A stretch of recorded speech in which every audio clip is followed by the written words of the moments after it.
الحمد لله نحمده ونستعينه ونستغفره ونؤمن به ونتوكل عليه ونعوذ بالله من شرور أنفسنا ومن سيئات أعمالنا من يهده الله فلا مضل له ومن يضلله فلا هادي له ونشهد أن لا إله إلا الله وحده لا شريك له ونشهد أن سيدنا وسندنا وشفيعنا وحبيبنا وأولانا ومولانا محمدا عبده ورسوله صلى الله تعالى عليه وعلى آله وأصحابه وبارك وسلم. أما بعد فأعوذ بالله من الشيطان الرجيم. بسم الله الرحمن الرحيم.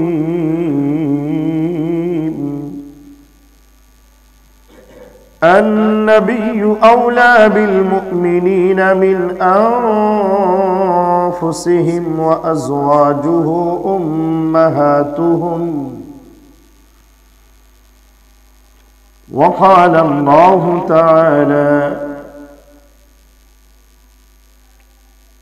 وما كان لكم أن تؤذوا رسول الله ولا أن تنكحوا أزواجه من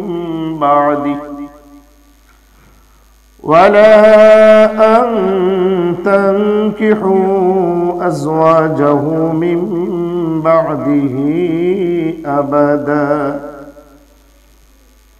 إن ذلكم كان عند الله عظيما.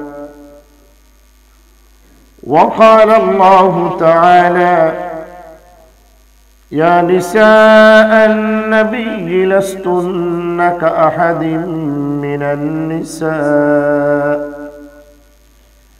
إن اتقيتن فلا تخضعن بالقول فيطمع الذي في قلبه مرض وقلن قولا معروفا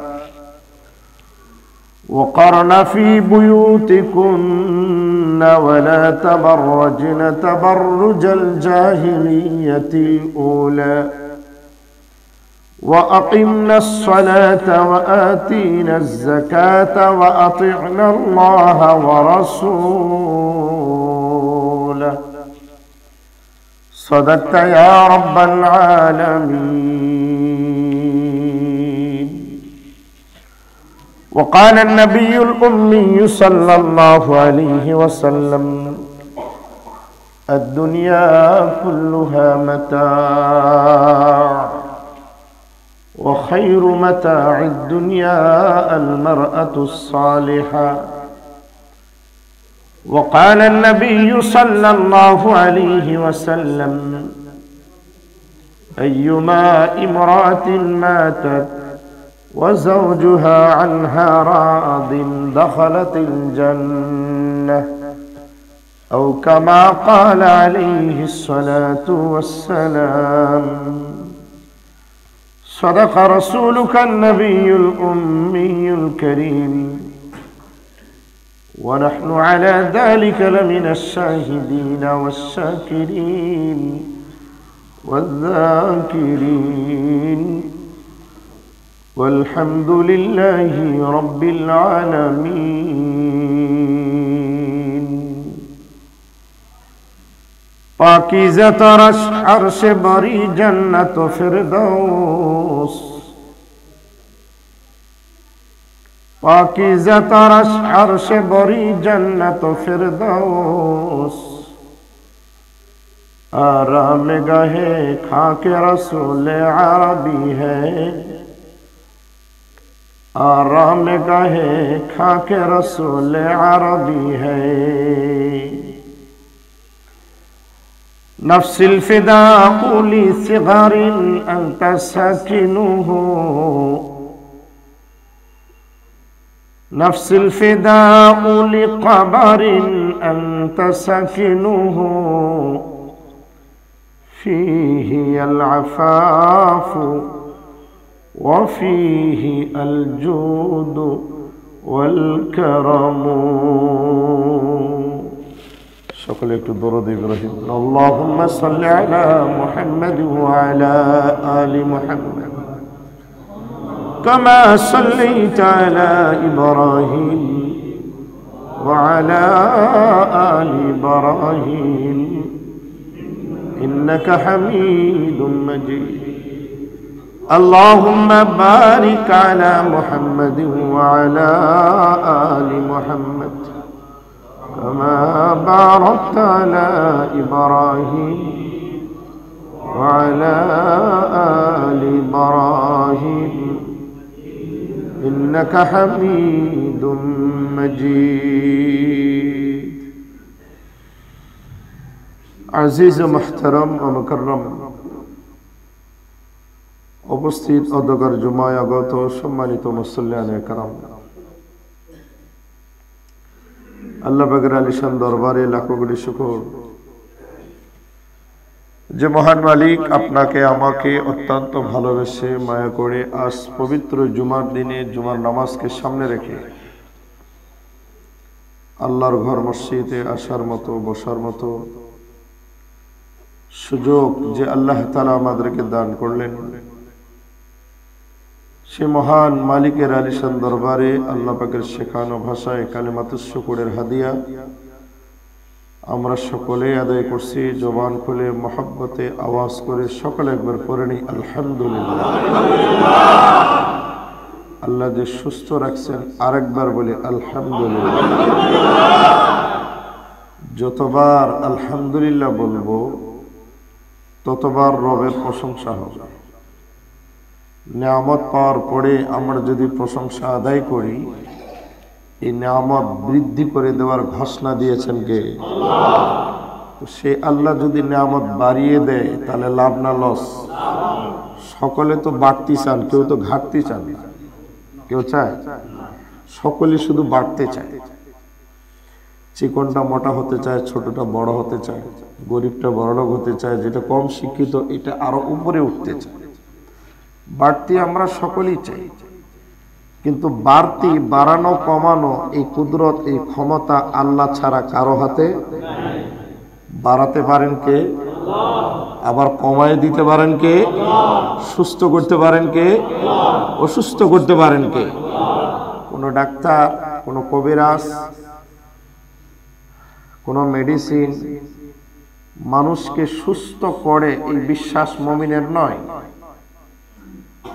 তবে রাসূলুল্লাহর যেহেতু সুন্নাহ চিকিৎসা করা, মেডিসিন খাওয়া, সেই হিসাবে আমরা খাই। সাইয়েদনা ওমর রাদিয়াল্লাহু তাআলা আনহু ইসলামের আগে ইসলামের জন্য ভয়ঙ্কর, ইসলাম গ্রহণ করার পরে ইসলামের পরম বন্ধু ইসলাম বিদ্বেষীদের জন্য কঠোর ভয়ঙ্কর, এপিট আর ওপিট।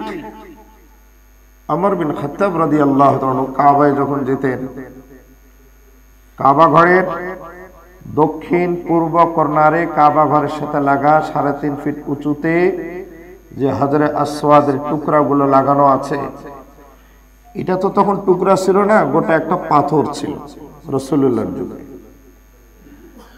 হাজরে আসওয়াদকে ডাক দিয়ে বলে, এই হাজরে আসওয়াদ, ইন্নাকা হাজার, তুমি তো পাথর, লা তাদুর ওয়া লা তানফা, তুমি কারো লাভও করাতে পারো না, তুমি কারো ক্ষতিও করতে পারো না, তোমাকে চুম্বন করে আমার কোনো লাভ নেই। ওয়ালাউলা আন্নী রাআইতু রাসূলুল্লাহ সাল্লাল্লাহু আলাইহি ওয়াসাল্লাম ইয়াকাব্বিলুকা মা কাব্বালতুকা, আমি আমার মাহবুব রাসূলে আরবি আমার নবীকে দেখছি, তিনি তোমাকে চুমু খেয়েছে, তাই আমি তোমাকে চুম্বন করি। রাসূলুল্লাহ চুম্বন করেছে তাই আমি তোমাকে চুম্বন করি। তোমাকে বুসা দিলে, চুমু দিলে তুমি আমার গুনাহ টেনে নিবে, এই বিশ্বাস আমার নয়। আল্লাহ যদি চায় হবে, তাছাড়া সম্ভব ঈমান। এটার নাম ঈমান। হুজুরে ফু দিলে ভালো হব, ডাক্তারে দেখলে, চিকিৎসাপত্র দিলে আমি মেডিসিন খালি ভালো হয়ে যাব, এটা করলেই এটা হবে, এটা মুমিনের বলি নয়, মুমিনের কথা নয়। লা হাওলা ওয়ালা কুওয়াতা ইল্লা লা হাওলা। কোন তদবির, কোন চেষ্টা প্রচেষ্টা, কোন কৌশল কোন কাজে আসবে, ওয়ালা কুওয়াতা, কোন শক্তি, কোন ক্ষমতা কেউ আপনার আমার কিছুই করতে পারবে না, ইল্লা বিল্লাহ, তবে আমার আল্লাহ যতটুকু চান ততটুকুই। পুরা পৃথিবীর সব মানুষ যদি আমার বিরুদ্ধে যায়, এতে আমার কিছু যায় আসে না। যদি আল্লাহ আমার পক্ষে থাকে তাহলে আমার কোনো ভয়, লা নাখাফু আহাদান ইল্লাল্লাহ। আমরা আল্লাহ ছাড়া কাউকে ভয় করি, মুমিন আল্লাহ ছাড়া কাউকে ভয় করে। गम नहीं है, डर नहीं है, जब खुदा रहमान है, सारा दुनिया हो मुखालिफ, कुछ नहीं नुकसान है, गम नहीं है, डर नहीं है, जब खुदा रहमान है। পৃথিবীর সব শক্তি যদি মুমিনদের বিরুদ্ধে যায়, আর মুমিনদেরকে যদি আল্লাহ কুদরতি হাত দিয়ে সেভ করে, দয়া করে, মায়া করে, মুমিনের কোনো ভয় নেই। মুমিন মৃত্যুকে ভয় করে, মুমিন কাউকে ডরায় না, কারণ মুমিন যদি ঈমান নিয়ে যেতে পারে জান্নাত। সুবহানাল্লাহ। ঈমানের উপরে অটল অবিচল থেকে কোরআন সুন্নাহর দাওয়াত দিতে গিয়ে যদি মৃত্যুবরণ করে, শাহাদাত। সুবহানাল্লাহ। আর শহীদ হয়ে যদি কেউ মরতে পারে, তাকে মরা বলা। আল্লাহ বলছেন, ওয়ালা তাকুলু লিমান ইউক্তালু ফি সাবিলিল্লাহি আমওয়াত বাল আহইয়াউন ওয়ালাকিন লা তাশউরুন। আল্লাহ রাব্বুল আলামিন বলেন, যারা আল্লাহর রাস্তায় শাহাদাত বরণ করলো,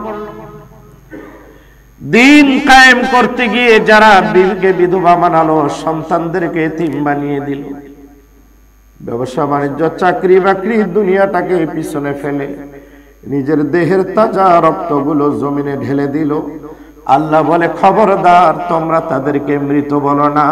তোমাদের কাছে দাফন কাফন মুর্দা হলেও আমি আল্লাহর কাছে শহীদরা জীবিত। শহীদ জীবিত, বাল আহইয়াউন, আল্লাহ বলেন তারা জীবিত, ওয়ালাকিন লা তাশউরুন, আল্লাহ বলেন কিন্তু তোমরা বুঝতেই পারো না। প্রত্যেকটা শহীদকে পাখির আকৃতিতে রূহটা পাখির ভিতরে ঢোকাই দিয়ে আল্লাহ পাক জান্নাতের মধ্যে ছেড়ে দিয়েছেন। সুবহানাল্লাহ। আর জান্নাতের গাছের ডালে ডালে ফল মূল নাজনে আমত সব ভক্ষণ করতেছে। সুবহানাল্লাহ। কারণ যেহেতু এখনো হিসাব কিতাব হয়নি, এই শেকেল সুরতে জান্নাতে ঢুকতে পারবে না, তাই বডিটা চেঞ্জ করে পাখির আকৃতিতে আল্লাহ পাক ছেড়ে দিয়েছেন। প্রমাণ, সাইয়্যিদুশ শুহাদা আমির হামজা রাদিয়াল্লাহু তাআলা যখন উহুদের ময়দানে শহীদ হলেন, হুজুরের চাচা শহীদ হয়ে গেলেন, লাশটা দেখতে গেলেন, নাক কাটা, হাত কাটা, কান কাটা, বডি ফাটা, কলিজা ছেঁড়া, গোপন অঙ্গ কেটে টুকরা টুকরা করছে। হুজুর বেদনায় বুকটা ভারী হয়ে গেছে, মনে না চাইলেও সেদিন রাসূলের চোখ দিয়ে পানি ঝরছে। হুজুর বলছেন যে আমার পরে মানুষ যদি এটাকে সুন্নাত না মনে করত, তাহলে আমার চাচার লাশটাকে আমি এইভাবেই রেখে দিতাম। কিন্তু মানুষে মনে করবে যে লাশ দাফন না করে এইভাবে ফেলে রাখাটা সুন্নাত, এই ভয়ে আমি তার দাফন করছি। তাছাড়া আমি এইভাবেই রেখে দিতাম, পশু পাখি বিভিন্ন জীব জন্তু আমার চাচার দেহটাকে খাইতো। ময়দানে মাহশরে আল্লাহ ডাক দিয়ে আমার চাচা হামজাকে আবার তৈরি করতেন। সাইয়েদনা হামজা রাদিয়াল্লাহু তাআলা আনহু শাহাদাত বরণ করলেন। হুজুর বললেন, আমার চাচার রূহটাকে আল্লাহ পাক একটা পাখির ভিতরে ঢুকাই দিয়েছেন। সুবহানাল্লাহ। এই পাখিটা জান্নাতের ভিতরে বিচরণ করছে। নবী আলাইহিস সালাতু ওয়াস সালাম চাচা সম্পর্কে এখনো কোনো উপাধি দেননি। জিবরিল আমিন এসে বলেন, ইয়া রাসূলুল্লাহ, আপনার চাচা সাইয়্যিদুশ শুহাদা, যত শহীদ জমিনে শাহাদাত বরণ করবে সবগুলার প্রধান হবে আপনার চাচা। সুবহানাল্লাহ। সাইয়েদনা হামজা, সাইয়েদনা হামজা, সাইয়েদনা হামজা হুজুরের চাচা, অপরদিকে হুজুরের দুধ ভাই হামজা আর আমার নবী দুইজন মিলে 6 বার দুধ পান করছিলেন একসাথে। তার মানে বয়সও সেম সেম, খুব বেশি কম বেশি না। চাচা ভাইস্তা অল্প কয়েকদিনের কম বেশি, দুইজন মিলে 6 বার দুধ পান করছেন। এই জন্য আরেক দিক দিয়ে দুধ ভাই। হামজা রাদিয়াল্লাহু তাআলা আনহু তখনও কালমা পড়ে মুসলমান হয়নি। মক্কার জমিনে আমার নবীকে নিয়ে যারা কটূক্তি করত, নবীর গায়ে হাসর দিতে চাইতো, হামজা বলতো, সাবধান, আমি আমার ভাস্তার ধর্ম গ্রহণ নাও করতে পারি, কিন্তু সে ব্লাড কানেক্টেড, সে আমার ভাস্তা, তার যদি কিছু হয় তোদের জান থাকবে না। মক্কাবাসী কাফেরদের দুষ্টামির কারণে এক পর্যায়ে সাইয়েদনা হামজাও মুসলমান হলেন, সাইয়েদনা ওমরও মুসলমান হলেন। দুইজন যখন মুসলমান হলেন, হুজুরের ডান বাম সামনে পিছনে সব মজবুত, হুজুর আর কাউকে পরোয়া করে। আমরা যারা মুমিন, আমরাও সদা সর্বদা ভয় করব কাকে? আমরা যারা আজকে জুমায় আসছি, আল্লাহর ভয়ে নাকি আল্লাহর ভয় ছাড়া? আল্লাহকে খুশি করার জন্যই তো আল্লাহর ঘরে ঢুকছি। আল্লাহর ভয় আছে বলেই তো আগে আসছি, যে আমাদের জীবনের অতীত যদি আমরা পৃষ্ঠা উল্টাই, আমাদের সকলের কম বেশি সকলের আমলনামা জর্জরিত। এই ভয়ে আমরা হাজিরা দিয়েছি মসজিদে। আল্লাহ যেন আমাদের অতীত আমলগুলো, যেগুলো সাইয়্যা খারাপ, এগুলো ডিলিট করে দেন। সুবহানাল্লাহ, জোরে বলেন আমিন। আল্লাহ যেন সব ডিলিট করে দেন, এবং খালি জায়গাগুলোকে আল্লাহ যেন নেকের দ্বারা ভরপুর করে দেন। এই যে জুমার দিনে প্রত্যেকে উজু করে রওনা হয়েছেন মসজিদের দিকে, কত ধাপ, কত জায়গার থেকে রওনা আসছেন, গাড়িতে আসছেন, বাহনে, কিন্তু প্রথম ধাপটা তো দিয়েছেন। বাহনে আসার পর আল্লাহর তো একটা হিসাব আছে, কতটা কদম পড়বে, প্রত্যেক কদমে কদমে আল্লাহ তাআলা একটা করে গুনাহ মাফ করে দিয়েছেন। আর ওই খালি জায়গাটাতে আরেকটা গাছ আল্লাহ তাআলা নেকি দিয়ে পরিবর্তন করে দিয়েছেন। আল্লাহ কোনো খালি রাখে না। আমরাও ভালো কাজে কখনো গ্যাপ দিব না, খালি করব না। জুমা জামাত আমরা কখনো মিস করব না ইনশাআল্লাহ। অসংখ্য গণিত দরুদ ও সালাম বর্ষিত হোক মানবতার মুক্তির দূত হাবিব কিবরিয়া আশরাফুল আম্বিয়া, আমাদের প্রাণ প্রিয় নবী, বিশ্ব নবী মুহাম্মদুর রাসূলুল্লাহ সাল্লাল্লাহু আলাইহি ওয়াসাল্লাম। যে নবীর চরিত্রের সনদ আল্লাহ পাক নিজের পবিত্র জবান দিয়ে দিয়েছেন। সুবহানাল্লাহ। আমি ইমাম সাহেব কোন মানুষ সম্পর্কে বলতে পারি না চরিত্রবান, কারণ কার চরিত্র কি অবস্থা আছে সে নিজেই ভালো জানে। কি বলেন? আমার মসজিদে তো ভালো, কিন্তু মসজিদের বাইরে আপনারা কি কি করেন সবটা কি আমি জানি? হ্যাঁ, দিনে যা করেন সবটা নজর আসে, রাত্রে বেলা কি কি করেন এগুলা কি ইমাম সাহেব জানে? কেউ জানে? একজন জানে, সেটা হলো বিবি। যতক্ষণ ঘরে থাকে, ঘরের বাইরে কি করে এটাও বিবি জানে না, কিন্তু ঘরের ভিতর বাহিরে, জঙ্গলে কিংবা বাজারে, দোকানপাটে, অফিস আদালতে, মসজিদ কিংবা রোডে যখন যে অবস্থায় থাকি, প্রতিটা মুহূর্ত একজনের ক্যামেরায় ধরা পড়তেছে। তিনি কে? আমরা যে এখানে বসে আল্লাহ আল্লাহ বলতেছি, এটা মনে হয় রেকর্ড হয় না? হ্যাঁ, এটাও রেকর্ড হচ্ছে। প্রত্যেকটা কথা, প্রত্যেকটা কথা, প্রত্যেকটা কথা, প্রত্যেকটা মুহূর্ত, প্রতিটা মুহূর্ত কেরামান কাতিবিন আল্লাহ পাকের সম্মানিত ফেরেশতাগুলো রেকর্ড করে দিচ্ছেন, রেকর্ড করে ফেলতেছেন। মা ইয়ালফিযু মিন কাওলিন ইল্লা লাদাইহি রাকীবুন আতীদ। আল্লাহ বলেন, আমার বান্দা বান্দীরা, তোমরা এই মুখ দিয়ে যতটা কথা উচ্চারণ করো, প্রত্যেকটা কথা আমার কাছে রেকর্ড, সংরক্ষিত। যেদিন অডিও ভিডিও ফাঁস হবে সেদিন সর্বনাশ হয়ে যাবে। কাজে আগাম অডিও ভিডিও যেন ঠিক থাকে, সকলের প্রোফাইল, সকলের ইয়াটা যেন ক্লিয়ার থাকে। এই জন্যই তো জুমা এবং জামাতে হাজিরা দেওয়া। কি বলেন? রাসূল আরবি এমন একজন নবী যার চরিত্রের সনদ আল্লাহ পাক দিয়েছেন। একটা মানুষ চরিত্রবান কখন বলা হয়? যখন তার কথা কাজের মিল থাকে, তার আচার ব্যবহার মিল থাকে, তার চরিত্রের সবথেকে বড় দিক কেলেঙ্কারি এটা যদি না থাকে, ক্যারেক্টার যদি লুজ হয়ে যায় তাহলে কিন্তু বেশ সমস্যা। আমার নবী আরবের ভূখণ্ডে এতগুলো বিবাহ করলেন, তারপরও আল্লাহ পাক নবীর চরিত্রের সনদ দিলেন, ওয়া ইন্নাকা লাআলা খুলুকিন আযীম। অবশ্যই হে রাসূল, আপনি হলেন মহান চরিত্রের উপরে প্রতিষ্ঠিত। সুবহানাল্লাহ। রাসূলুল্লাহ কাজকর্ম, ব্যক্তি, পরিবার, সমাজ প্রত্যেকটা মুহূর্ত আরবের মানুষগুলো লাগিয়েছিল কিভাবে আটকানো যায়, কিভাবে ধরা যায়, কিভাবে তার মিশনটাকে থেমে দেওয়া যায়।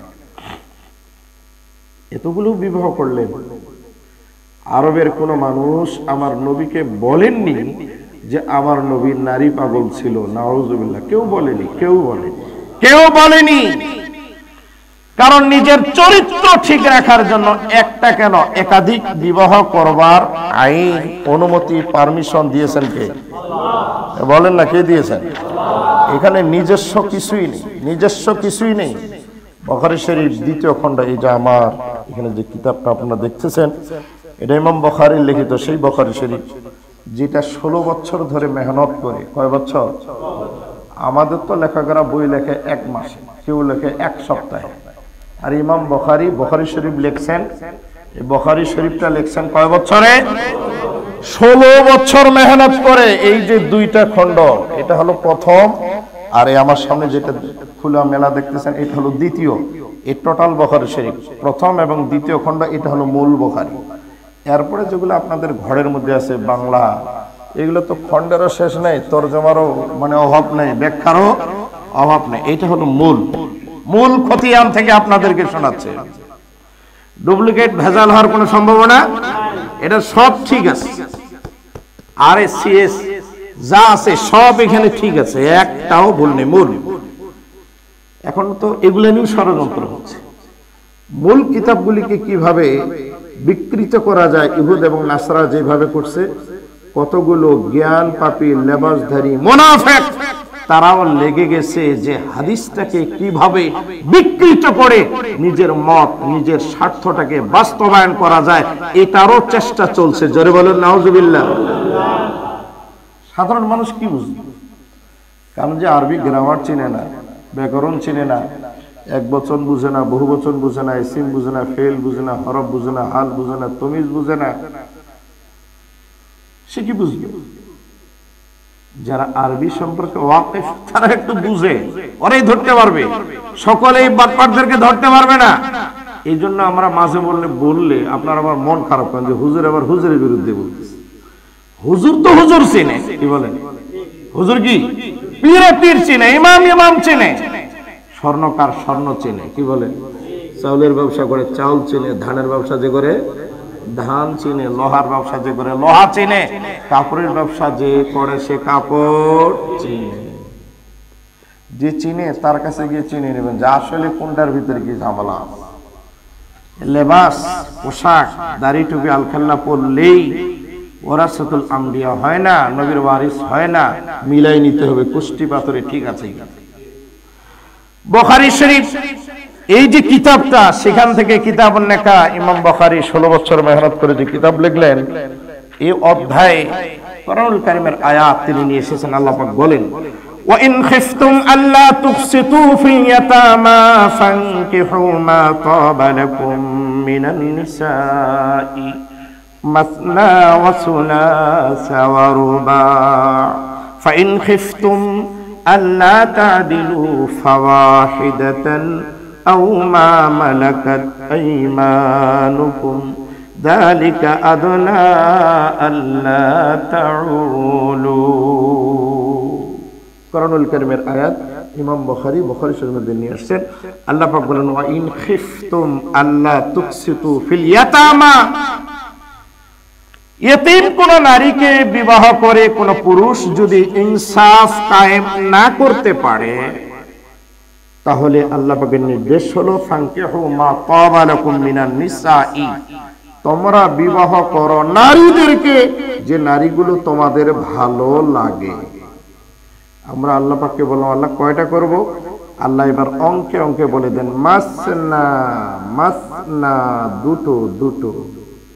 শুরু করছেন দুই দিন, শুরু করছেন কয় দিন?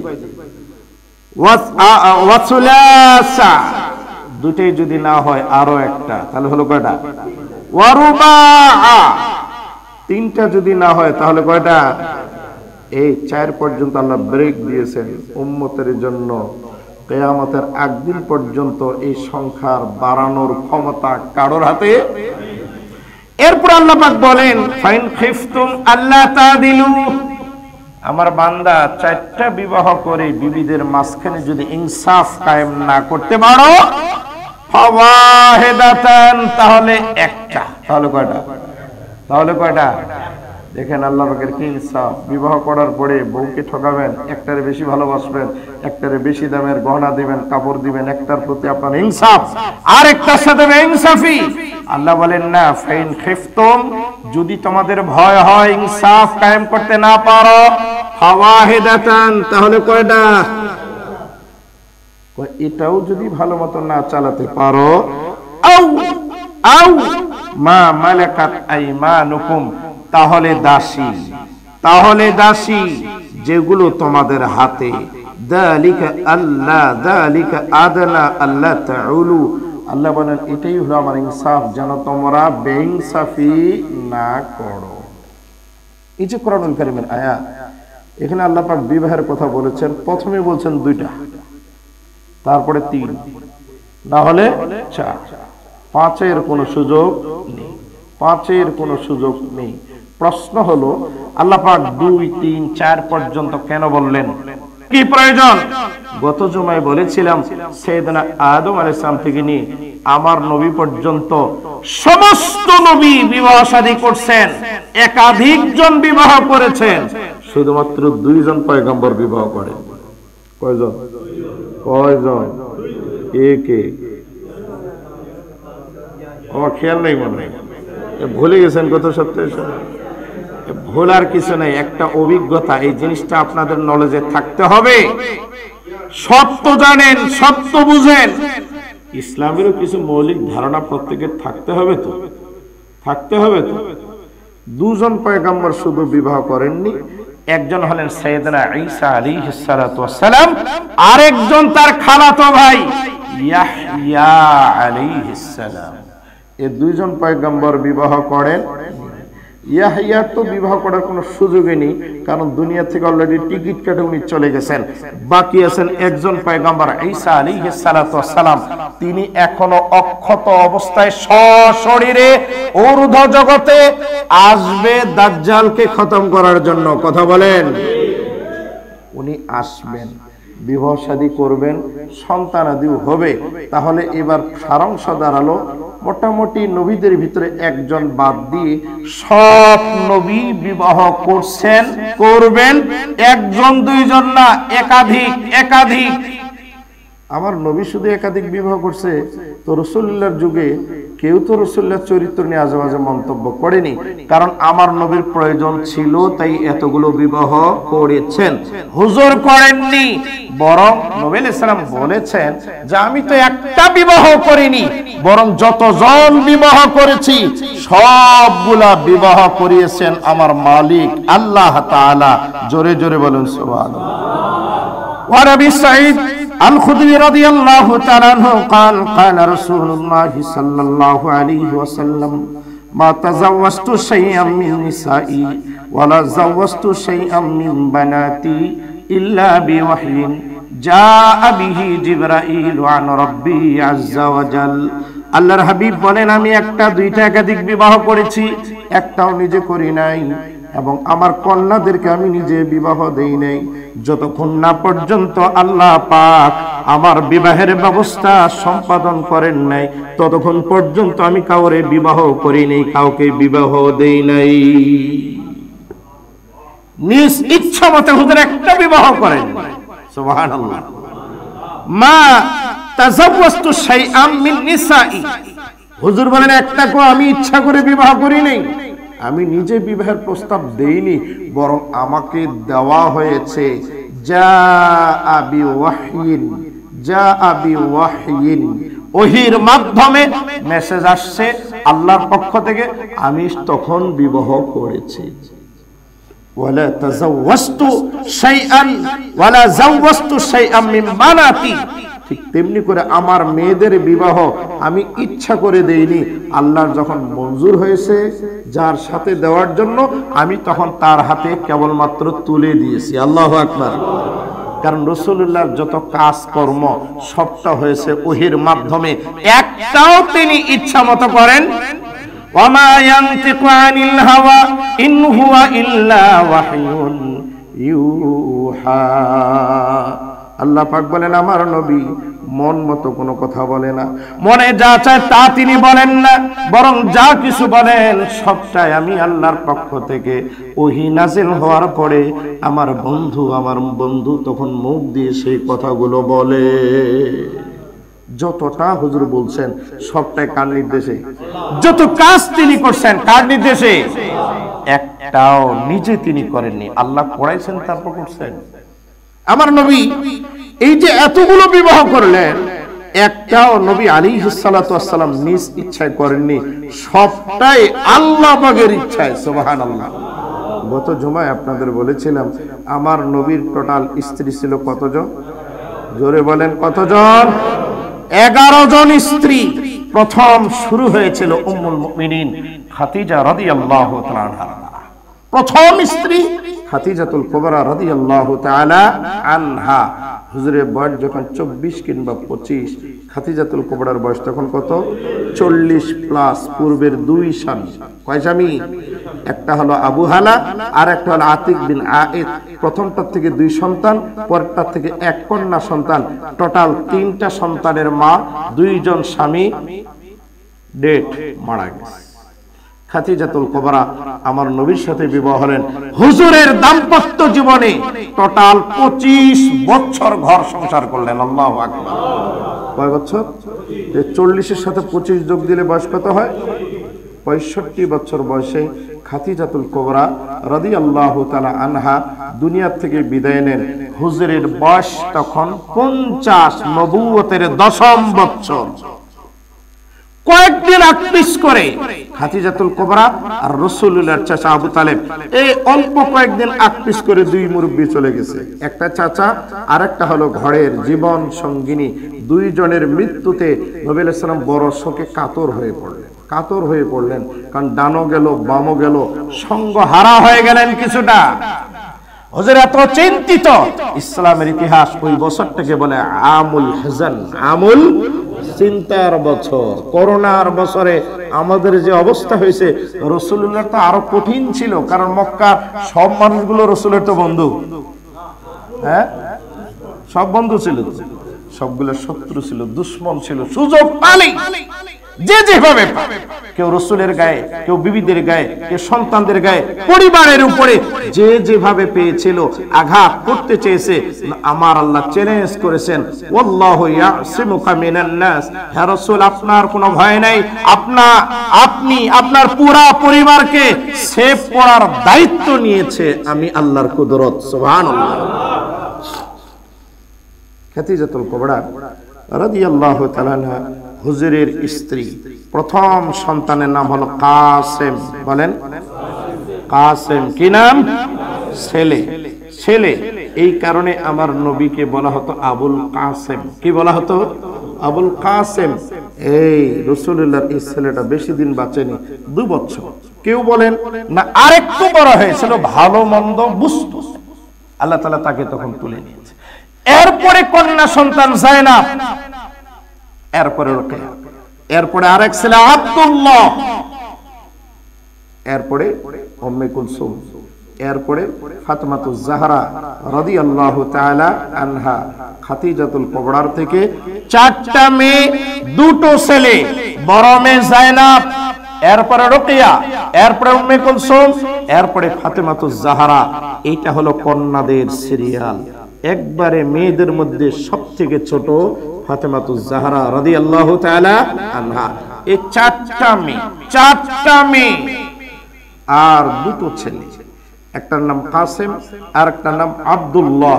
মজার বিষয়, এই দুটো ছেলেই শৈশবকালে মারা গেছে। কেন আল্লাহ মারলেন? হয়তো কোনো রহস্য ছিল, হয়তো কোনো রহস্য। ওলামা একরাম বলেছেন, যদি সন্তানরা জীবিত থাকতো হতে পারতো বাবা যেহেতু নবী ছিলেন, ওই ফ্যামিলির থেকে ভণ্ড গোলাম আহমদ কাদিয়ানির মতো মিথ্যা নবীর দাবিদার হতে পারতেন।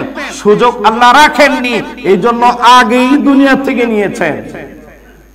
আল্লাহ পাক ঘোষণা দেন, মা কানা মুহাম্মাদুন আবা আহাদিন মির রিজালিকুম ওয়ালাকিন রাসূলুল্লাহি ওয়া খাতামান নবিয়্যিন। আল্লাহ পাক বলেন, দুনিয়ার মানুষ শুনে রাখো, আমার বন্ধু মুহাম্মদ সাল্লাল্লাহু আলাইহি সাল্লাম তোমাদের মধ্যে কোন পুরুষের তিনি বাবা নন, তিনি হলেন আমার রাসূল, এবং তাকে দিয়ে আমি রাসূল এবং নবীদের ধারাবাহিকতার সমাপ্তি ঘোষণা করেছি। জোরে জোরে বলুন সুবহানাল্লাহ। আল্লাহ পাক দুই ছেলেকে দিলেন। খাদিজাতুল কুবরা রাদিয়াল্লাহু তাআলা আনহা যতদিন হুজুরের স্ত্রী হিসাবে ছিলেন, হুজুর আরেকজনকে বিবাহ করেননি। বলেন না আল্লাহু আকবার। কেউ যদি আমার নবীর চরিত্র নিয়ে কালিমা লিখতে চায়, কলঙ্কর দাগ লাগাতে চায় যে রাসূল নারী পাগল ছিলেন, ওটা পাক্কা একটা বাটপার। কারণ আরবের মানুষগুলো তো বলছিল, মোহাম্মদ তোমার নবুয়তি মিশনের চাহাত যদি হয় সুন্দরী নারী, তাহলে বলো তোমার কয়টা দরকার, আমরা তোমাকে দিব। তারপরও এক খোদা, এক আল্লাহর দাওয়াত বাদ দাও। হুজুর বলছেন যে না, আমি নারীর জন্য আসিনি। প্রস্তাব করা হলো তারে মসনদ, কয় না। প্রস্তাব করা হলো সম্পদ, কয় না। তাহলে তুমি কি চাও? কিছুই চাই না। আরেক বাটপারে উঠে বলে, তাহলে মনে হয় তোমাকে জিনে ধরছে, তাহলে বলো কোন কবিরাজের কাছে নিয়ে চিকিৎসা করি। জোরে বলো না হুজুর। নবী কয়, আমি পাগল হইনি, আমার জিনও ধরেনি, আমি সজ্ঞানে সুস্থ মস্তিষ্কে বলছি, ইয়া আইয়ুহান নাস, ও আরবের মানুষগুলো, ইন্নী রাসূলুল্লাহি ইলাইকুম জামিআ, আমি তোমাদের সকলের কাছে আল্লাহর পক্ষ থেকে প্রেরিত একজন রাসূল। রাসূল শুধু নারী না, মসনদ না, তোমাদের এই আরব ভূখণ্ডের সম্পদ না, পুরা পৃথিবীটাও যদি আমি মুহাম্মদের হাতে তুলে দেওয়া হয়, আমার এই মিশন, আমার এই দাওয়াত দেওয়া কেউ বন্ধ করতে পারবে? দাওয়াত তাবলীগ যে নিসবতে মেহনত করে যাচ্ছে, কে বা কারা কিছু বললো, আর আরব ভূখণ্ডের শায়েখরা, ইমামরা তার বিরুদ্ধে আলোচনা শুরু করলো, খতিবদেরকে ফরমান জারি করলো, দাওয়াত তাবলীগকে ব্যান করলো। এক আরবে যদি দাওয়াত তাবলীগের এই মোবারক মেহনত যদি বন্ধ হয়, আমার বিশ্বাস অনারব অমুসলিমদের দেশে দাওয়াত তাবলীগের কাজ আল্লাহ পাক আরো দ্রুত গতিতে মানে চালু করে দিবেন। এই ক্ষমতা আমার আল্লাহ পাকের আছে না নেই? তোমাদের দেশে সিনেমা হল চলে, নারীরা একা স্বামী ছাড়া মাহরাম ছাড়া হোটেলে থাকতে পারে, ফুটবল খেলতে পারে, গাড়ি ড্রাইভ করতে পারে, বেহায়াপনা করতে পারে। আর তাবলীগ ভাইরা নিজের খায়, নিজের সময় ব্যয় করে, মানুষদেরকে ধরে ধরে মসজিদে ঢুকায়, নামাজ শিখায়, উযু শিখায়, দ্বীন শিখায়, কালমা শিখায়। এটা তোমাদের পবিত্র জমিনে তোমরা অবৈধ ঘোষণা করছো। হারামিরা তোদের মসনদ অচিরে হারিয়ে যাবে। কিছু বুঝলো না, কে বুঝাই দিল, বাস তাবলীগ বন্ধ করো। তাবলীগ বন্ধ করবা, ওইটা বন্ধ করো যেটা আলেম ওলামার বিরুদ্ধে অ্যাকশনে যায়, যারা আলেম ওলামাকে মারে, যারা আলেম ওলামাকে হত্যা করে, ওই ধরনের দুষ্টদেরকে তোমরা বন্ধ করো। ভালো যারা দাওয়াত তাবলীগের মেহনত, মোবারক মেহনত, কারো কাছে চান্দা চায় না, চায় কারো কাছে টাকা চায়, সকলে দাওয়াত খাওয়াতে চাইলেও খায় না। তাবলীগের একটা উসুল, তাবলীগের একটা উসুল, আপনি দাওয়াত দিলেই খাবে নয়, খেতে যদি হয়, খাওয়াতে যদি চান, মসজিদেই খাওয়াতে হবে। কোন জামাতের লোক কারো বাড়িতে কারো দোকানে গিয়ে খায় না। মিথ্যা বল? হ্যাঁ, যদি দোকানে বাড়িতে গিয়ে খায়, বুঝবেন ওটা তাবলীগ নয়, ওটা হলো কি পাবলিক। ওটা কি, এরা খাওয়ার ফিকিরে থাকে না। যা দিবে মোটা চিকন আলহামদুলিল্লাহ, মোটা চিকন ডাল ভাত ভাজি ভর্তা যা হবে আলহামদুলিল্লাহ। কখনো খাওয়ার পাগল না, দেখবেন প্লেটে বসে খালি ধাক্কা দেয়, পাশেরটাকে ধাক্কা দেয়, খাও খাও, নিজে দেখবেন অল্প খায়, আরেকজনকে খাওয়ানো, এটা সাহাবীওয়ালা নমুনা, সাহাবাদের আদর্শ। এক প্লেটে মালিক কর্মচারী, মালিক তার ড্রাইভার, শিক্ষিত অশিক্ষিত, বয়স্ক অল্প বয়স্ক, এক প্লেটে বসে কি সুন্দর করে খাচ্ছে। কোন রোগী, কে সুস্থ, কার কি হালত, কোনো দেখা দেখি নেই। এর থেকে মোবারক যে মেহনতটা, যেটা সব মানুষকে এক প্ল্যাটফর্মে নিয়ে আসে, এইটাকে কালারিং যারা করে, আমার বিশ্বাস তারাই কালারিং হয়ে যাবে। রাসূল আরবি আমার নবী এতগুলো বিবাহ শাদী করলেন, আরবের মানুষগুলো আমার নবীকে কিন্তু চরিত্রহীন বলেন, বরং সকলেই বলেছেন আখলাকি, আখলাক তার ভালো। একটা বিবাহ রাসূলুল্লাহ নিজ ইচ্ছা মতো করেন। খাদিজাতুল কুবরা যতদিন রাসূলের স্ত্রী, যতদিন রাসূলুল্লাহর আব্দে ছিলেন, আমার নবী আরেকজনকে বিবাহ করার কোনো পরিকল্পনাও করেননি। খাদিজাতুল কুবরা যে বছর মারা গেল, হুজুরের দাম্পত্য জীবন টোটাল 25টা বছর কাটিয়ে দিল। 25 বিবাহ, 25 বছর খাদিজার সাথে। আমার নবীর বয়স কত? এখনকার যারা 50, যাদের বয়স 50 হয়েছে, এই মানুষটা কি আর সেই ধরনের আগের যে যৌবন, এই যৌবন তার আছে? তো আমার নবীর পুরো যৌবন জীবনটা তো খাদিজার সাথেই শেষ করলেন, খাদিজাতুল কুবরার সাথেই শেষ করলেন। আমার নবী যদি নারী পাগল হতেন, তাহলে হুজুর খাদিজাকে বিবাহ না করে কুমারীদেরকে করতেন। আর একটা দুইটা না, এই যে 11টা করছেন, এগুলো 40-এর আগেই হুজুর করতেন। মজার বিষয় হলো, খাদিজা থাকেন হুজুর একটাকেও করেননি। খাদিজার পরে যাকে বিবাহ করেছেন, উম্মুল মুমিনিন হযরত সাওদা বিনতে জামাআ রাদিয়াল্লাহু তাআলা, বয়স্ক একজন মহিলা। খাদিজা যখন মাইনাস হলো, হুজুর বাচ্চাদেরকে নিয়ে বড় কষ্টের মধ্যে ছিলেন।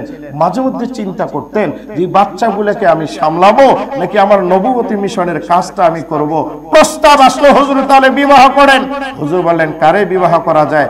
লোকেই ভটকালি করলো, খাওলা, খাওলা নামে এক ভদ্র মহিলা, সে সাওদা বিনতে জামার প্রস্তাব করলো। হুজুর বলল, আল্লাহর ইশারা ছাড়া আমি কিছুই করতে পারি। আল্লাহর ইশারায় সাওদা বিনতে জামাকে বিবাহ করলেন, নিঃসন্তান। এরপরে 3 নম্বর নারী হুজুর যারে বিবাহ করলেন, তিনি হলেন উম্মুল মুমিনিন হযরত আয়েশা সিদ্দিকা রাদিয়াল্লাহু তাআলা আনহা। বয়স তখন 6 বছর। আল্লাহু আকবার। কয় বছর? 6 বছর। 6 বছর হিজরতের আগে আমার নবী আয়েশারে বিবাহ করলেন। এখন যারা এখানে আছেন, বাল্য বিবাহ যারা হারাম বলেন, তারা তো একটা দলিল পেয়ে গেছেন যে নবী তো হারাম কাজ করছেন। নাউজুবিল্লাহ। হারামিরা, আমার নবী যদি হারাম কাজ করে, তোমরাও খোঁজ করে দেখো তো অতীতে কোনো নেতা নেত্রী হারাম কাজ করছে কি না। বাল্য বিবাহ এটা এক সাবজেক্ট, ওটা নিয়ে আজকে আলোচনা করব না। এই যে আয়েশা সিদ্দিকাকে আমার নবী বিবাহ করলেন, এটারও কাহিনী। এই যে আমার এই যে বুখারী শরীফ যেটা আমার এখানে দেখতেছেন, এখানে হাদিসগুলো আসছে। আয়েশা সিদ্দিকা যখন হুজুরের সাথে বিবাহ হয়ে গেল, আমার নবী আয়েশারে বললেন, এ আয়েশা, তোমাকে বিবাহের আগে একজন ফেরেশতা আমার কাছে তোমার ছবি নিয়ে হাজির হয়েছিল। আমি তখন দেখছিলাম যেটা আবু বকরের মেয়ে আয়েশা, বিবাহ করে দেখি ওই ছবির সাথে তোমার ছবির হুবহু মিল। জোরে বলুন আল্লাহু আকবার। عن عائشة رضي الله عنها قالت قال لي رسول الله صلى الله عليه وسلم رأيتك في المنام يجيء بك الملك في سرقة من حرير فقال لي هذا امرأتك فكشفت عن وجهك الثوب فإذا هي أنت فقلت إن يكن هذا من عند الله يمزيه। আল্লাহর হাবিব বলেন, আয়েশা, তোমাকে বিবাহ করার আগে কোন এক রাত্রিতে জিবরিল আমিনকে দেখি রেশমি কাপড়ে তোমার ছবিটা নিয়ে আমি নবীর কাছে হাজির। ডাক দিয়ে বলে, নবীজি, আল্লাহ পাকের মত, আমার আল্লাহর সিদ্ধান্ত, আপনি আবু বকরের মেয়ে, অল্প বয়স্ক মেয়ে আয়েশারে আপনি বিবাহ করবেন। হুজুর বলেন, কি বলো? জিবরিল বলেন, এই যে ছবি। আল্লাহর হাবিব তাকালেন, তাকার পরে বললেন, আমার আল্লাহ যদি চায় তাহলে হবে, এইটাকে ঠেকাবার মতো ক্ষমতা কারোর নেই। তাহলে আয়েশা সিদ্দিকা যে আমার নবীর স্ত্রী হচ্ছে, এটা কি হুজুর চাইছিলেন না আল্লাহ চাইছিলেন?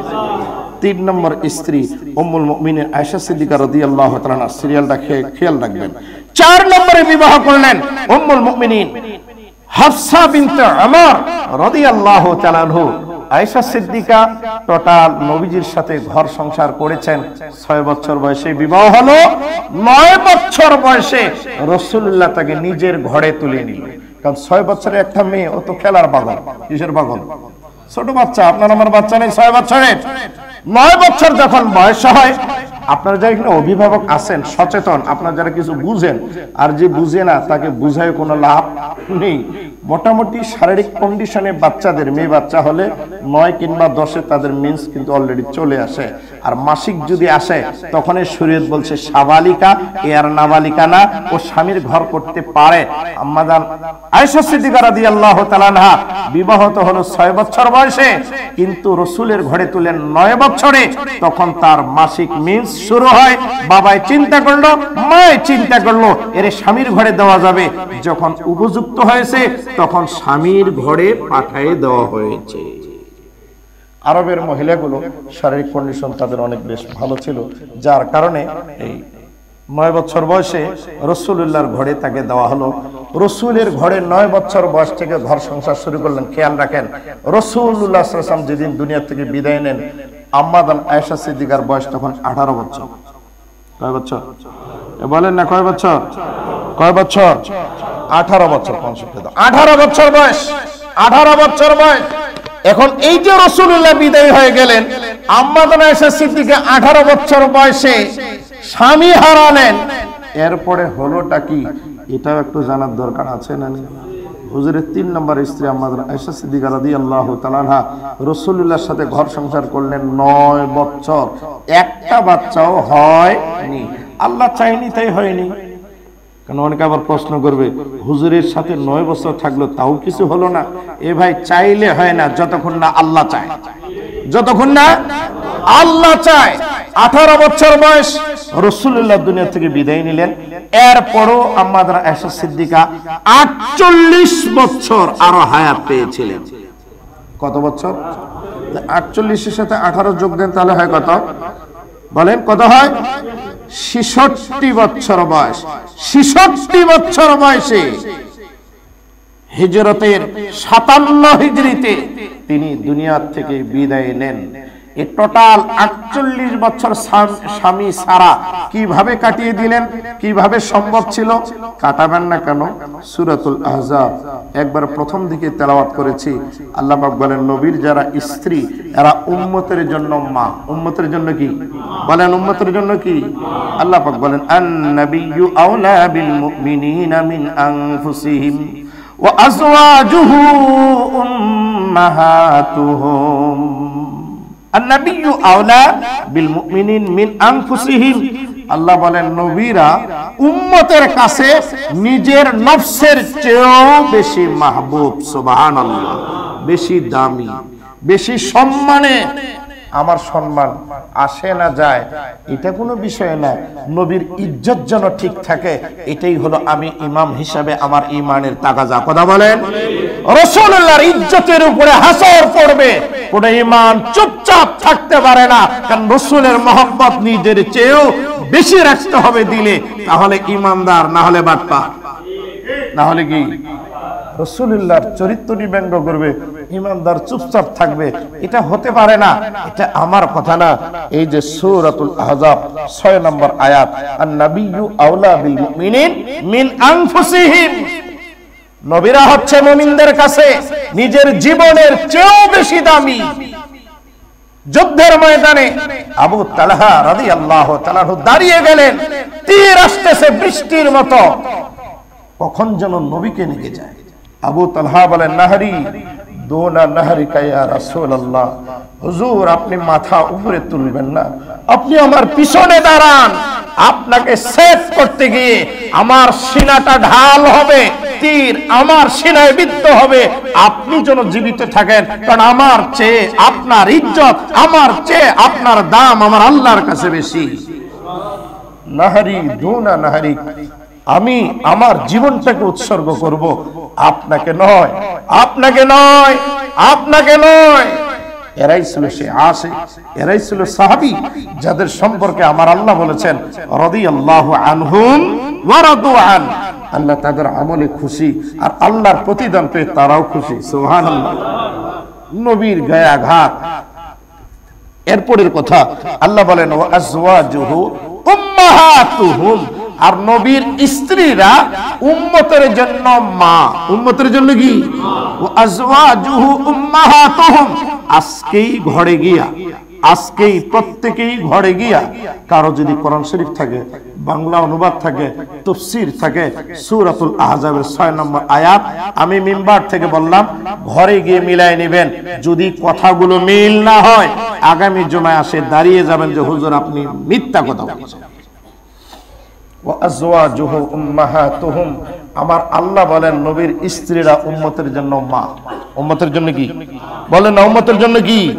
আম্মা আয়েশা সিদ্দিকা মা, খাদিজাতুল কুবরা মা, সাউদা বিনতে জামা, তিনও স্ত্রী মা। মা যদি হয়, এবার বলেন তো, বাবা মারা যাওয়ার পরে কোন ছেলে মাকে যদি বিবাহ করে, তাহলে এটা কি হালাল জাদা না হারাম জাদা? জোরে বলেন, হালাল জাদা না হারাম জাদা? এটা কি ভালো ছেলে না খারাপ ছেলে? এটা কি ভোটে ভোট দেওয়া দরকার, নাকি ওর নমিশন তুলে থাকলে ওর বিতাড়িত করার দরকার? কারণ যে বাবার অবর্তমানে নিজের মাকে বিবাহ করে, নিজের মাটাকে বিবাহ করা হালাল মনে করে, ওটা তো ছেলে না, ওটা কি না? ওটা শয়তান।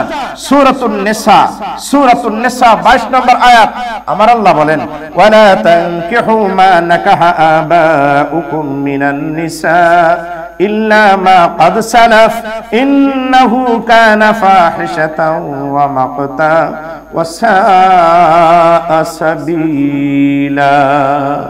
আল্লাহ বলে, ও সন্তানেরা, খবরদার তোমরা বিবাহ করবে না, তোমরা তোমাদের বাবার স্ত্রীদেরকে, অর্থাৎ তোমাদের মাদেরকে তোমরা বিবাহ করবে।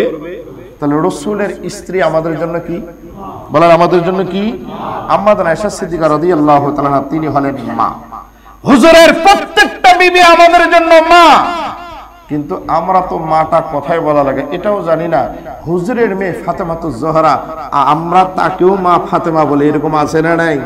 শুনেন, মা কেবলমাত্র হুজুরের ওয়াইফদেরকেই বলা যাবে। আর আমরা যে অনেক সময় পীর সাহেবকে বাবা বলি, তার স্ত্রীকে মা বলি, অনেক সময় শিক্ষককে আব্বা বলি, তার স্ত্রীকে মা বলি, শ্বশুরকে আব্বা বলি, তার স্ত্রীকে আমরা আম্মা বলি। এটা আম্মা মানে ওরফে, আসলে মা নয়। মা বলে না ডাক দিলে মন বেজার হয়, তাই আমরা ডাক দিই। কি বলেন? তাই আমরা কি দিই? প্রকৃতপক্ষে মা সে যে আপনাকে জন্ম দিয়েছে, আরেকটা মা হলো, সেটা হলো কে? রাসূলের স্ত্রীরা আমাদের মা। এছাড়া আর মা কেউ বলেন, আর মা কেউ নেই। এই মার প্রভাবটা হিন্দু ভাইদের মধ্যে বেশি আছে, আর আমাদের মধ্যে উল্টাটা বাবা আছে। পীর বাবা, ল্যাংটা বাবা, তেনা বাবা ইত্যাদি, খালি বাবা আর বাবা। আর ওরা দেখবেন লক্ষ্মী মা, দুর্গা মা, কালী মা, মা, ওরা মা নিয়ে আসে আর আমরা বাবা নিয়ে থাকি। থাক, দুই দল দুই দিকেই থাক। রাসূলের স্ত্রীরা উম্মতের জন্য হলো মা। 3 নম্বর লিস্টে আসলো রাসূল বিবাহ করলেন আমাদের আয়েশা সিদ্দিকাকে। যেহেতু হুজুরের স্ত্রী 48 বছর স্বামী ছাড়া উনি থেকে গেলেন, আর কারোর সাথে বিবাহ বসলেন না, যেহেতু কেউ তাকে বিবাহ করতে পারবে না, কেউ বিবাহ করতে পারবে না। তাই আমরা কি, আমি মারা গেলাম, আপনি মারা গেলেন, আপনার স্ত্রী যদি যুবতী হয়, আরেকজনের কাছে বিবাহ যাওয়ার মতো যদি বয়স থাকে, খবরদার তাকে ঠেকাবেন না। সে যদি স্বেচ্ছায় বিবাহ বসতে চায়, বিবাহ দিয়ে দিবেন। এটা একটা জুলুম, এটা একটা জুলুম। আপনার মেয়েকে আপনি বিবাহ দিলেন, কোন কারণে জামাইটা মারা গেল, মেয়েটার বয়স 20 বছর, 22 বছর, 24 বছর, থাক দুটো সন্তান, এই যে জীবন যৌবন সারাটাই শেষ করে দিল, এর জন্য দায়ী হবে কিন্তু বাবা। সে অন্যত্র কোথাও বিবাহ বসতে পারে। ঠিক তেমনি করে মাঝ বয়সের একটা পুরুষ, ছেলে মেয়ে আছে, তার স্ত্রী মারা গেল, তার মনে চায় বিবাহ করবে, ছেলের চাপে মেয়ের চাপে বিবাহ করতে পারে না, এটাও একটা জুলুম। কারণ সে তো বিবাহ করবে এই অধিকার দিয়েছেন কি আল্লাহ নিজেই দিয়েছেন, যে 2টা 3টা 4টা, 4-এর বেশি যেও না। একাধিক বিবাহ একটা পুরুষের প্রয়োজন পড়ে তাই, একটা পুরুষের প্রয়োজন পড়ে তাই। 2 নম্বর কারণ একাধিক বিবাহ এই জন্য কারণ আমার নবী বলেছেন কিয়ামতের আগ দিয়ে মহিলাদের সংখ্যা হয়ে যাবে বেশি। মহিলাদের সংখ্যা হবে কি এমন কি একজন পুরুষের ভাগে 40 জন, আরেক রাওয়াতে আসছে 50 জন মহিলা আসবে। আচ্ছা, এখন জরিপে দেখা গেছে পুরো পৃথিবীতে মানুষ যতগুলো আছে তার মধ্যে পুরুষের সংখ্যা কম, মহিলার সংখ্যা হলো কি, তার মানে কিয়ামতের কাছাকাছি। এখন যদি একটা নিয়ে চুপচাপ থাকেন তাহলে বাকি মহিলাগুলো করবেটা কি? এই জন্য শরীয়তে ইসলামের বিধান হলো 2, 3, 4। একটা পুরুষ যদি 4 জন মহিলার গতি করে, এইভাবে যদি বহু বিবাহ শরীয়তে যে অনুমোদন দিয়েছে, এটার একটা কারণ নারী বেশি হয়ে যাবে। সকলে যদি একটা একটা করে নিয়ে থাকে, তাহলে এই মহিলাটা তার জীবন যৌবন পরিচালনা করবার জন্য অবশ্যই হারাম পন্থায় সে নামবে। আল্লাহ হারাম চায় না, যার কারণে একাধিক বিবাহের সিস্টেম শরীয়তে আছে। এটা কিন্তু রহস্য। আমার নবী 3 নম্বর বিবাহ করলেন আয়েশারে, 4 নম্বর বিবাহ করলেন হাফসা বিনতে ওমরকে, 5 নম্বর বিবাহ করলেন জায়নাব বিনতে খুজাইমাকে, 6 নম্বর স্ত্রী হলো উম্মে সালমা, 7 নম্বর হলো জায়নাব বিনতে জাহাস, 8 নম্বর স্ত্রী হলো জুয়াইরিয়া, 9 নম্বর হলো উম্মে হাবিবা, 10 নম্বর হলো সফিয়া বিনতে হুই, 11 নম্বর মাইমুনা। এই টোটাল 11 জন স্ত্রী। কয়জন স্ত্রী বলেন? কয়জন স্ত্রী? হুজুরের জীবদ্দশায় 2 জন স্ত্রী মারা গিয়েছিল। গত জমায় বলছিলাম, বলেন দেখি নামটা কি খেয়াল আছে? নবীর পরিবার সম্পর্কে একটু ধ্যান ধারণা থাকার দরকার। কাজী নজরুল তো চিনেন, রবীন্দ্রনাথকে চিনেন, তারপরে আরো যত নেতা নেত্রী সবার জীবন মুখস্থ। শুধু মুখস্থ নেই, রাসূলুল্লাহর জীবন। আর আমরা বলে ওই নবীর উম্মত। আমার নবীর 2 জন স্ত্রী হুজুরের জীবদ্দশায় দুনিয়া থেকে বিদায় হয়েছিল। একজন হলো খাদিজা বিনতে খুয়াইলিদ, একজনের নাম কি বলেন? খাদিজা বিনতে খুয়াইলিদের মেয়ে খাদিজাতুল কুবরা, জায়নাব বিনতে খুজাইমা। এই 2 জন হুজুরের জীবদ্দশায় মারা গিয়েছে। আর বাকি 9 জনকে রেখে হুজুর দুনিয়া থেকে বিদায় হলেন। এই হলো টোটাল 11 জন স্ত্রী। আর নবী আলাইহিস সালাতু ওয়াস সালামের 3 থেকে 4 জন ছিল দাসী। 3 থেকে 4 জন ছিল কি? একজনের নাম মারিয়া কিপ্তিয়া, একজনের নাম হলো মারিয়া, বলেন একজনের নাম কি? মারিয়া কিপ্তিয়া। এই দাসীর থেকে আমার নবীর যে সন্তান জন্ম নিয়েছিল তার নাম হলো ইব্রাহিম। তার নাম হলো কি? ইব্রাহিম। আরেকজন দাসীর নাম হলো রায়হানা বিনতে শামউন, আরেকজন দাসীর নাম হলো নাফিসা। এগুলোর থেকে কোনো সন্তান হয়নি। এই টোটাল আমার রাসূলের পরিবারটা ছিল এই 11 জন স্ত্রী, 3 থেকে 4 জন দাসী, টোটাল 6টা সন্তান, 4টা কন্যা সন্তান, 2টা ছেলে সন্তান, আর বাদির থেকে একটা, তার নাম হলো ইব্রাহিম। এই টোটাল 4 মেয়ে 3 ছেলে সন্তান। 3টাকে আল্লাহ শৈশবকালে নিয়েছেন, একটাকে রাখেননি। আর মেয়ে 4টাকে নবী আলাইহিস সালাতু ওয়াস সালাম যোগ্য পাত্রের হাতেই তুলে দিয়েছিলেন। একটা হলো জায়নাব, তার খালাতো ভাই আবুল আসের সাথে, রোকেয়ার উম্মে কুলসুম। 2 জনকে সাইয়েদনা ওসমান বিন আফফানের সাথে। একজন মারা গেলে আরেকজনকে হুজুর দিয়েছেন। হুজুর বলছেন, এটা মারা যাওয়ার পরেও যদি আরেকজন আমার থাকতো, আমি ওসমানের সাথে বিবাহ দিতাম। একসাথে 2 বোন বিবাহ করা হারাম, একটার পর একটা দিয়েছেন। আর সবার শেষ যেটা বরাদ্দ হয়েছে ফাতেমাতুজ জাহরা রাদিয়াল্লাহু তাআলা, সেটা হলো সাইয়েদনা আলী বিন আবি তালেবের সাথে। এই হলো আমার রাসূলের পুরা পরিবার। সংক্ষেপে আপনাদের মাঝে আমি তুলে দিলাম প্রত্যেকটা বিবাহের হিস্ট্রি, কার সাথে কতদিন, কোন স্ত্রী বৈশিষ্ট্য ছিল কি, সবগুলা তারিখের কিতাবে, ইতিহাসের কিতাব আছে। সবগুলা তো জুমার মিম্বরে বলা সম্ভব না। আমি শুধু মৌলিক বিষয় বলছি। আগ্রহ যদি থাকে নবী পরিবার সম্পর্কে জানার, অবশ্যই ইতিহাসের কিতাবগুলো আমাদের সামনে রাখতে হবে, পড়তে হবে। তাহলে আমরা উম্মত হব। আমার নবীর পরিবার নিয়ে কেউ যদি কটাক্ষ করে, তার 20টা ভেঙে দেওয়ার ক্ষমতা আমাদের প্রত্যেক প্রত্যেককে অর্জন করতে হবে। কারণ আমার নবীর জীবনটা ছিল দুইটা পাক, একটা হলো ঘরের বাহিরের, আরেকটা হলো ঘরের ভিতরের। ঘরের বাহিরে হুজুর কোন দোকানে বসে, কোন রাস্তায় ঘুরে, কোন মার্কেটে যায়, কোন মসজিদে নামাজ পড়ে, কোথায় কি করে, সবগুলো সাহাবায়ে কেরামের সামনে।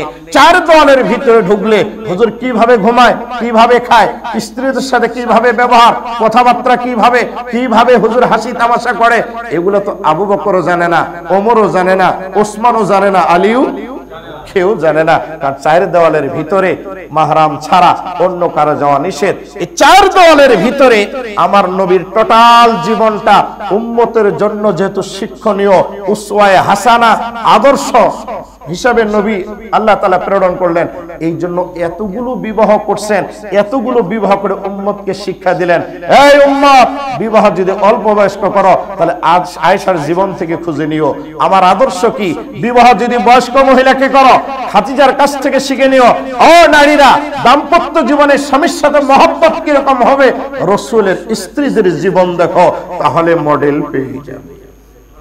এই জন্যই আল্লাহর হাবিব এতগুলো বিবাহ করে, এতগুলোর মধ্যে বয়স্কই বেশি, অল্প বয়স্কা মহিলা শুধু একজন, নাম হলো কি আয়েশা রাদিয়াল্লাহু তাআলা। আমার নবীজির দাম্পত্য জীবনটা এত রোমান্টিক, এত ভালোবাসার ছিল, বলে শেষ করা যাবে না।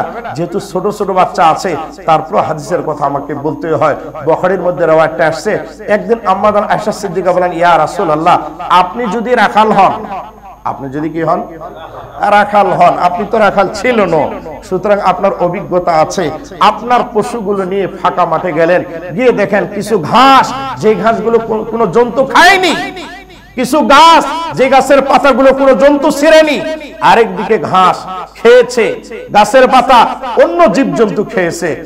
আপনি যদি ভালো রাখাল হন, বলেন এই দুই ধরনের ঘাসের মধ্যে কোন ঘাসটা আপনার জীবজন্তুকে খাওয়াবেন? রাসূলুল্লাহ বলেন, কেন আয়েশা, যে ঘাসটা এখনো কোনো জন্তু খায়নি, ওটা তাজা টাটকা আছে, ওটা আমি খাওয়াবো। যে গাছটার থেকে এখনো পাতা কেউ টান দেয়নি, সেটা আমি খাওয়াবো। আম্মা জান আয়েশা সিদ্দিকা মুস্কি হাসে। হুজুর বলে, হাসো, কারণটা কি? আয়েশা বলে, হুজুর এটা একটা উপমা দিয়েছি, উদ্দেশ্য আরেকটা। হুজুর বলে, কি রে? আয়েশা বলে, এই যতগুলো আপনি বিবাহ করছেন আমি সারা, সবগুলা খাওয়া, আর আমি হলাম অখায়া। সুবহানাল্লাহ। কত সুন্দর রোমান্টিক ছিল, কত সুন্দর মধুর ছিল। আজকে তো আমরা স্ত্রীদেরকে সময় দেই না, ব্যবসার কারণে, চাকরির কারণে, সোর্স অফ ইনকামের কারণে সময় নেই, সময় নেই, সময় নেই। বিবিদের সাথে একটু খোঁজ গল্প করবেন, এটাও আপনার নসিবে হয় না, সময় হয় না। ওটাও তো একটা মানুষ, তারও তো একজন পার্টনার, তারও তো বিশ্বস্ত একজন সঙ্গী দরকার। আপনার যখন সময় নেই, তারও সময় করে নিতে হয়। এই জন্য যাকে ইচ্ছা তাকে পছন্দ করে, তখন আপনার মাথায় ব্যথা ওঠে কেন? তখন ব্যথা ওঠে কেন? কেন ব্যথা ওঠে? একটু বিবিদের সময় দেন, রাসূলুল্লাহর আদর্শ মালায় পড়েন, দাম্পত্য প্রত্যেকের সুখের হবে, কারো অভিযোগ থাকবে না ইনশাআল্লাহ। রাসূলকে চিনি, বুঝি, মানি, মানার মতো হিম্মত করি, দেখবেন প্রত্যেকের জীবনটা সুখের হবে। আল্লাহ পাক উম্মত হিসেবে আমাদের এই জীবন যেন ধন্য হয়, পরকালীন জীবনে যেন নবীর সুপারিশ নসিব হয়। আমি সহ আপনাদের সকলকে আল্লাহ পাক কবুল করুন, বলুন আল্লাহুম্মা আমিন। আমরা যারা সুন্নাহ নামাজ পড়ি, সুন্নাহ নামাজ